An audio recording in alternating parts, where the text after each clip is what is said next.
The human heart is notoriously fickle under stress, isn't it? We know this of our own hearts most likely. Jesus, of course, understood this about the frailty of his own disciples. And so in his final teaching on the eve of his crucifixion, he repeatedly emphasizes to them that they need to take heart. Take heart. We see it in the opening verse of his final teaching in John 14, verse 1. He says to his disciples, "Do not let your hearts be troubled. Believe in God, believe also in me." In 14:27, he says to them, "Do not let your hearts be troubled, neither let them be afraid." And he tells them that he's giving them his peace. And then the very last verse of this final teaching is John 16, verse 33. And that's the one I want to focus on in this short teaching.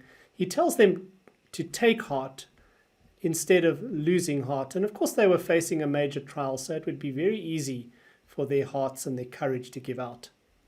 Here's the verse. It says, Jesus speaking, "I have said these things to you, that in me you may have peace. In the world you will have tribulation, but take heart, I have overcome the world." Now, there's only one command in this verse, one imperative. It's this word, take heart, tharsite in Greek. And the underlying word means to be firm or resolute in the face of danger or adversity. To be firm or resolute in the face of danger or adversity.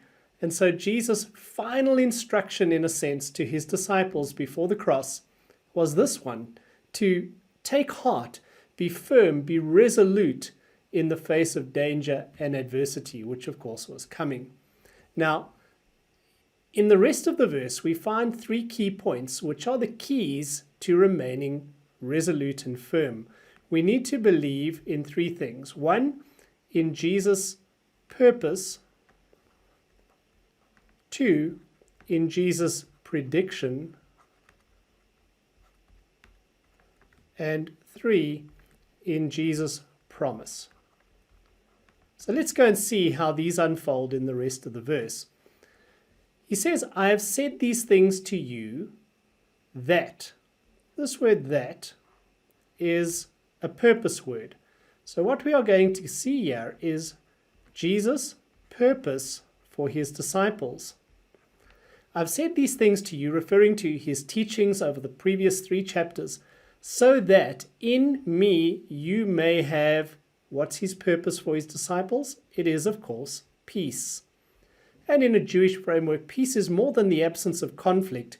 Peace, of course, would be the entire complex of ideas associated with shalom, with well-being. And he tells them that this well-being is found in me. And this is contrasted to in the world, in the next phrase. So in me, you will have peace. And the key point here is that to remain firm and resolute, we need to settle in our hearts this question that Jesus' purpose for us is for our total wellness, our shalom, our well-being, our peace. He is for us, and his plans for us are for good and not for harm. We need to settle that question before adversity arrives.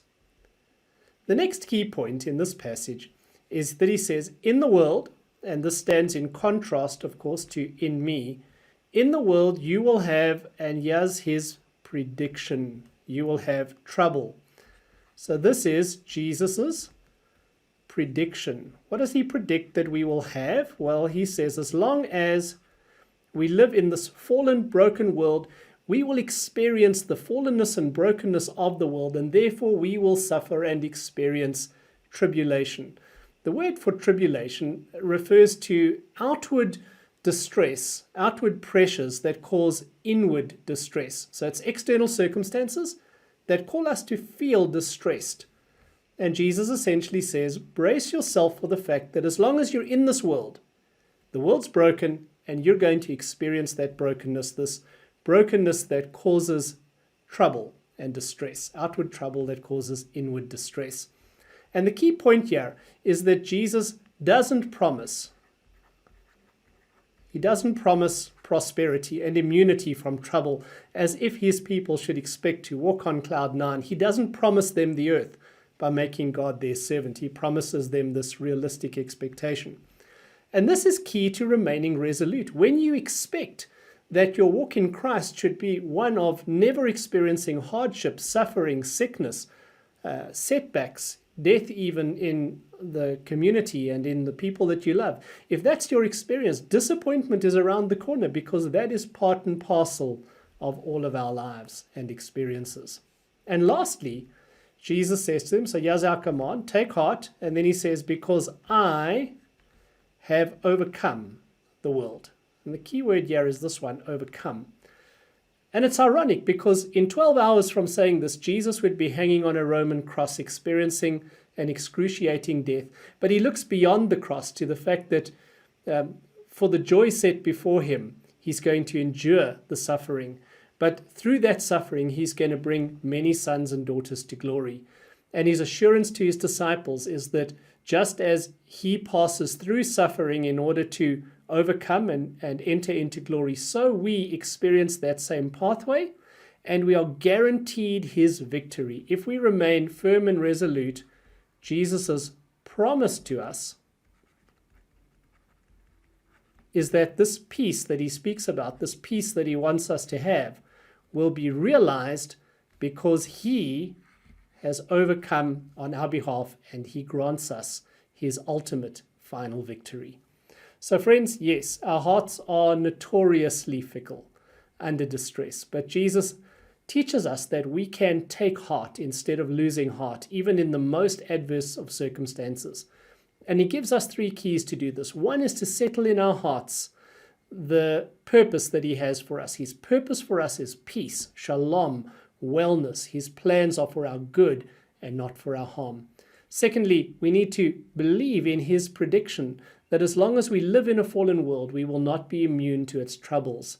But thirdly, we hold on to his promise that he has overcome the world, and he invites us to share his ultimate final victory where that promised peace will be realized.